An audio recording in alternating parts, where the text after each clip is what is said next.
I've gone off a tangent here, but we'll come back. I was 8 years of age, and my brother would sleep in, and he had this Redline BMX, and I had this Indy 500 yellow thing, and it was maybe 2 or 3 kilos heavier. And so my bro, he had alloy rims on his BMX, his Redline. Mine had like steel rims, heavy, durable, and it was awesome. But when I rode my brother's bike, I felt like Superman. So I would steal it every Saturday, Sunday morning while he's sleeping. I'd be flexing in the neighborhood. It's like, yeah, I'm on a red line. I'm the coolest kid out there. But it just felt so good to ride. I remember just going up hills, and then I'd jump on my other bike, my bike, and be like, oh, it's a sluggish. We had form-proof tubes in there, and it was a tank. And whilst I was grateful to have a bike to ride and legs to ride it, I still remember the feeling to this day of how good that red line felt when I jumped on it for the first time. I was like, wow, like you put the power down and it goes forward, it launches forward. That's how a bike should be. These modern day road bikes, they're gravel bikes. And the gravel bike, you got it as a compromise. You got fatter tires and disc brakes for the gravel. Okay, it's not going to feel as zippy as a road bike. And when you ride a zippy road bike and gravel, you feel super unstable because it's not designed for gravel. You can ride it on gravel, but it's not going to feel as secure and stable footed. But when you ride that stable, the SL7 feels super stable. It's a gravel bike. It's a CX bike. So when you ride it on the road, it feels stable and sluggish versus frisky, racy, lightweight. Just let's go. That vibe, that endorphin rush, the dopamine feeling you get from a lightweight rim brake bike with a stiff BB and good chain stays and good tensionless spokes. You launch forward. Those who know the feeling, right? And those who've never ridden a sub 6.8 kilo bike with 1100 gram tubs on it, that don't know what I'm talking about, or 1200 gram wind space Hyper 38s, the rim brake. They don't know what I'm talking about. They're like, they're just listening to the marketing hype, which I get it. This is not a fancy video. This is me in my crack den, talking in front of my smartphone with a Stages hat I got from Seattle 2016. It's coming apart at the seams there, Like, people are like, who's this dude? But you listen this long, you obviously value what I'm saying, because I'm just going to give you the truth of what I appreciate when people... when I first got into cycling, I had some people in my life who would take time and say, Harley, this is bullshit. This is what you need to do. Sometimes they brought me to tears. I must have been massively undercarbed and low testosterone when I was crying, but, and they were just trying to help me, but I just couldn't handle that little criticism, but it was, looking back, I wish I was there. I could just laugh at my reaction. I was taking things personal, crying or whatever. I was just mad, overtrained, undercarb. So, and I didn't even know about that, what I was doing wrong. So anyway, that's the deal there. Lightweight bikes, man, they feel good. And once you got a lightweight bike, you can't go backwards, man. You can't go backwards. And people who do go backwards, they do it for approval or for sponsorship reasons. I've got disc brakes now, and it's like, it's not as good as what you used to have, It's not as good as up the hills, is it? It doesn't accelerate as fast as it used to. It doesn't feel as zippy and racy, does it? No, it doesn't. But the industry's going disc, man. Rim brake, RIP. So let's get into the title of this video. And there's a screw down there. Got to screw loose. People say, do you know you got to screw loose? We found it. Let's put it back in there. All right, now we can talk proper sense. Team Sky, Ineos, aka the Rim Brake Cartel. We're just going to call them the Rim Brake Cartel from now on. I think that's a really deserved name. The Rim Brake Cartel, the richest cycling team in history. Can they win the Giro? Can they win the Tour? Can they win the Vuelta? I say yes, and I hope they do. I wish them all the best. People are like, Team Sky, it's a drug team. It's like, the Jiffy Bag and the testosterone patches and the asthma puffers. It's like, come on, man. Who cares? Right? Every single pro level, at the top of the top, athlete, swimmer, runner, Instagram influencer who's crushing it, performance or aesthetic wise, is using various things. Right? And it's just how it is. And if you don't like drugs in sport, stop watching the Olympics. Or cheer the person in the marathon who's like an hour behind the winner. Right? Now, if you do drugs or you don't do drugs, cool. I get it as a professional athlete at top level, for sure. It's business as usual. But Please, people out there, stop it with the, I don't cheer for Sky, but I cheer for such and such and such and such. And it's like, well, if you think these people are enhanced and these people are natty, and they're riding or swimming or running at the same level, you're dreaming, right? You're dreaming. So let's get that out of the way.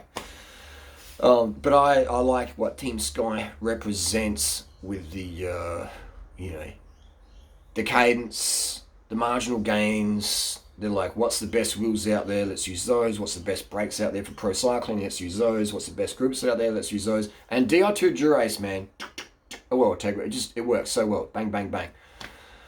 When you're at your limit, just shifting, even just with mechanical stuff, it's still good, but for the marginal gain, the DR2 is fantastic. I prefer DR2. I've got a lot of my bikes. I've got too many bikes, but mechanical is definitely good enough. But when you're going for PRs, DR2 definitely helps out the marginal gain for sure. Asymmetric chain rings, things like that. Chris Froome's insane sugar intake, like 1,200 grams per stage or whatever, which is some people say it's insane. I call that normal. I call that adequate. I call that enough sugar. I call that real world. And it's great he did that S/S advert where they showed exactly how much grams of carbs. It's like 1,200 grams or something like that, refined sugar in a day. And that's what you need to do to be able to work at your best. Whether you're on the bike in the Giro, just smoking everyone, or you're looking after your kids all day and you've got screaming kids who need your masculine presence or your feminine presence or even both. And you're like, these kids are driving me nuts. Have some more sugar, man. Have some food. Have a water. Have a nap. And just come back to it, man. Stick the kids to the wall if you need to. But just, you want to have the sugar in there. So anyway, let's get it down to it. They're going to win. Look at the lineup for the Tour de France. I hope Egan says he's not going to do it. I hope he does. I hope they bring Egan to the Tour with his massive rice bowls and sugar intake. And his schoolboy sarcopenic ascetic physique, which is just dominating in all the elements up there in the Giro currently. So you got Egan Bernal, and you've got Rowan Dennis, who also hails from Adelaide boy. Could Rowan Dennis win the Tour de France? I think he could. I think Rowan Dennis could win the Tour de France. Physiologically speaking, he definitely has the potential. Some people say, he's too heavy, he's too tall, he's too big. I disagree. He's like a Lance Armstrong. He's like Adelaide's answer to Lance Armstrong. I mean, he's Rowan Dennis, I think based on his watts and his physiology and his drive and persistence, he could win the Tour de France. I don't know what his recovery setup's like in terms of carbohydrate intake and fat intake. And does he eat too much fat? Does he block his legs up? His red blood cells are aggregating together from too much oil, and he's not getting that full vascular compression there. Mate, I don't know. I've never been on the fly on the wall, see what he eats and what he doesn't eat and stuff like that. But I'm just saying that if Rowan Dennis won the Tour de France, I wouldn't be surprised. I wouldn't be surprised at all. Can he handle the media and the pressures and the stress and the attention? That's a big one. But I think he could. Especially if he gets advice from guys like Froome or Egan or Wigo, or just anyone who's been there, done that, who wants to, help him out and give him that direction. He could definitely do that. Next up on the list, Carapaz. Could he win the Tour de France?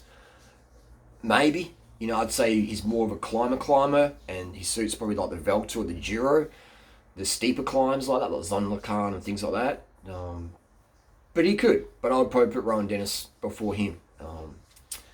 Who else we got? We've got Geraint Thomas. Can he win the Tour de France? Well, he already has. Can he be in the condition, etc.? Who knows? So here's another list. I mean, the list they're sending to the Tour de France, it's like, is that the biggest, the best chance list ever? Like, can you think of it in pro cycling, the World Tour level, in the Tour de France, I should say, a dream team as good as what Team Sky have got this year, on the best bikes ever in the peloton right now? Like the Pinarello F12, which is pretty much the same as any carbon membrane bike. It's the best bike in the peloton. So they've got the best bike, they've got the marginal gain mindset, they've got the best riders, the most experience. It's crazy. And also we got, Egan, Carapaz, Rowan, Geraint Thomas, Chris Froome could do a guest appearance. I think Chris Froome could come back for sure. Chris Froome knows what it takes to win the Tour de France. Like, you know, he's like Lance Armstrong. He's just, he's old hat, knows what it takes, knows exactly what he needs to do to win. Whether or not he can do that now with the competition, and he's on a disc brake bike. You know, Chris Froome's riding the heaviest wheels he's ever ridden in the Tour de France. You know, so like ever, he's on the heaviest bike he's ever had. You know, the most sluggish feeling bike he's ever had. So with the slowest wheel changes ever. So that level of neurohormonal wheel change anxiety is real, and all these guys are super OCD. You can't be that fit and not be like a tweaker. All right, these people are not normal up top. I don't say it in a bad way. I'm just saying this OCD level going on there, and that's what it takes to push yourself that hard, to do what it takes. You know, so I don't think Chris has got a chance on that bike at all. Chris needs to go back over to Sky and get on his old bike, dust off his old F8 Pinarello, and bring it out on the stage. He needs to do it, man. You know what I mean? Imagine that. He just puts on the Sky jersey, blue and black, Adidas kit or Rafa kit, and just dusts off his old bike and just says, UCI, follow me or whatever. Yeah, take it or leave it. That'd be pretty funny. Never would happen, obviously. Got to respect the sponsors, and I get that. So I've got the roster here, and yeah, we've got Tao as well. Could TGH win the Tour de France? I mean, yeah, I'll put him on there. I'll probably put Rowan in front of him, but I think TGH, Tao, could am I saying that right? I'm bad at pronunciation. I'm really bad at that. You've got Daniel Martinez. I would say not really, but you know, strong domestique. You've got Michael Kwiatkowski. You got Sebastian Henao, Ethan Hayter. That's the last name, Hayter. I don't know who that is. He's born in '98, same age as Natasha. And yeah, so you got Filippo Ganna. Would he be fresh enough for the tour? I doubt it. Just, you know, he's been domestic. I think being a domestic would take more out of you perhaps than being a GC rider. You know, people don't understand that, but the domestic, you know, you really got to dig yourself deeper and deeper. You know, cover the brakes, and you really, you know, out there in terms of physiological demands. We've got Andre Amador, another good domestique here for the mountains, etc. Leonardo Basso, don't know who that is. Jonathan Castrovejojo, he's in the Giro at the moment. We've got Lawrence De Plus, Owen Dull, Eddie Dunbar, and Michael Golis. So yeah, a strong lineup there. And also you've got Ben Zwift, Cameron Worth, Adam Yates, you know, Richie Port. We're going to get to Richie Port there. You know, so yeah, Sivakov maybe as well. I mean, you know, Richie Port. Natasha, you want to come and do your thing? Natasha's getting changed over here. But Richie Port, you know, we're going to get to Richie. He could definitely win the Tour de France. Definitely. Definitely win the Tour de France. So if Richie Port, you know, won the Tour de France, I wouldn't be surprised at all. I'd be pretty stoked. So Richie was third last year on a disc brake bike. You know, like, could have Richie Port won the Tour de France last year on a rim brake bike? Definitely would have been a lot closer. Definitely would have been a lot closer. For sure, would have been a lot closer, man. Pidcock, Rodriguez, Luke Rowe, another established domestique. So Luke Rowe on the team, you want him there for the Tour de France. He knows the deal. Ben Swift, Dylan Van Baarle, Cameron Worth, Adam Yates. Can Yates have a crack? Maybe. But I'm going to put my money on Richie Port for sure. Rowan Dennis for sure. Tao, potentially. And, you know, Egan for sure. It's Carapaz, potentially. So there you go. That's the lineup. That's going to be pretty hard to beat. Pretty hard to beat. I mean, like, what sort of team is that? And the thing as well is, you know, could be wrong, but I'm pretty sure all these guys work really, really well together. You know what I mean? Like, that's huge, man. You know, I mean, a bit of banter and tension can help things move along a bit, but also can create lack of communication. Then people make assumptions, and then it's like, oh, I don't want to work as hard as for you because you're a douche, and I feel like you're a douche, and they take things personally and go like that. So I think now Team Sky, you know, have got such a good template. They know what environment, what mental ecosystem they need to create to have all these riders, maybe not besties, but just be besties for the race, for the best result of all of them. So I think they've got that perfect, probably the most perfect setup out there. It reminds me back in the day of US Postal Lance, how they just had that template that could just run, replicate, and they've built way beyond that. They've got the more of a marginal gains philosophy, etc., where all the riders are on board with the carbs and the cadence and things like that, and the power meters and the pacing. Whereas back in US Postal days, it was Lance, and then it was a few key riders who were on board, but there's different systems of power meters, etc. back then. Now, pretty much all the guys are racing with power, so they just know what their job done. So if you know what watts you have to hold for the climb and to bring the pace back, it's easier to do that because you know what you have to do. Like you got a compass there, you got a yardstick. Okay, just hold these watts for this climb for this longer time, and bring that brake back. So it's just if the human brain knows what it has to do via some numbers, you can stay in that front part of your brain or middle part versus being your reptile reaction brain and just be losing your chops and going too fast or whatever. Makes a big difference. So I think Team Sky is just going to be unbeatable this year. Barring accidents or crashes, and that's not fair racing, but that's unfortunate. And nobody wants to win the Tour de France or any race for that matter because the main competition had a crash or got sick. Nobody wants to win a race like that. Nobody. The best victory is when your competition's on their game, and you beat them. That's the most fun. There's you've done it. So that's the deal there. I'm looking forward to this, and it's just starting in a couple of weeks. That's the wrap up for this week. What else have we got? We'll do another video about that.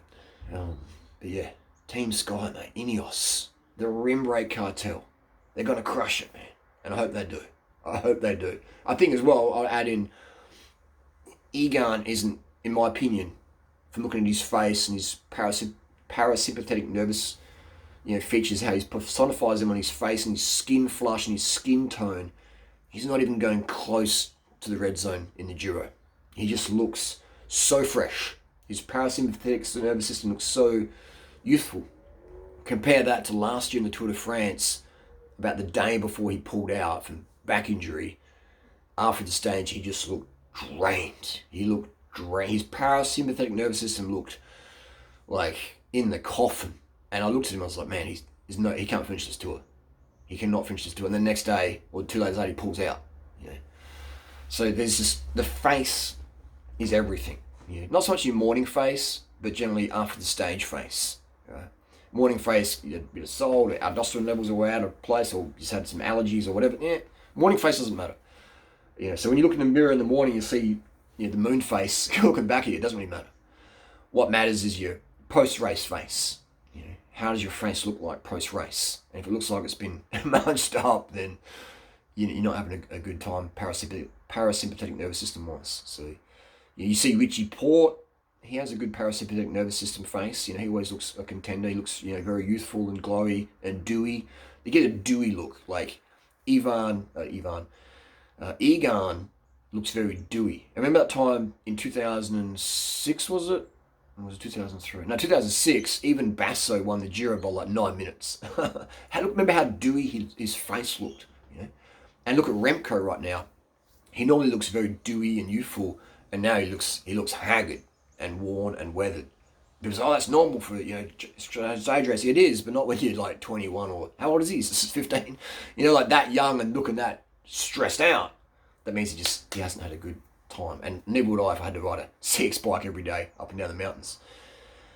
The face is very indicative of the person's parasympathetic nervous system. And we all have different genetic predispositions and different genetic expressions on our face, etc.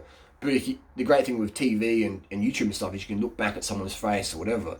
And obviously lighting can make a huge difference. Like I'm a bit cold now, so I look a bit, maybe a bit dry, etc. But when you go out in the sunshine in July and the Tour de France and TV cameras on you, or if you're in the top of the mountain in the Giro and it's cold, it's like 7 degrees Celsius and you look dewy, that's a really, really good sign. A really, really good sign. If you're looking haggard and worn, that's not a good sign. Right? So you want to tone your training back, have more carbs, less stims, go to bed earlier, and your parasympathetic nervous system can restore itself. Anyway, that's the video. Let's rock and roll the next one.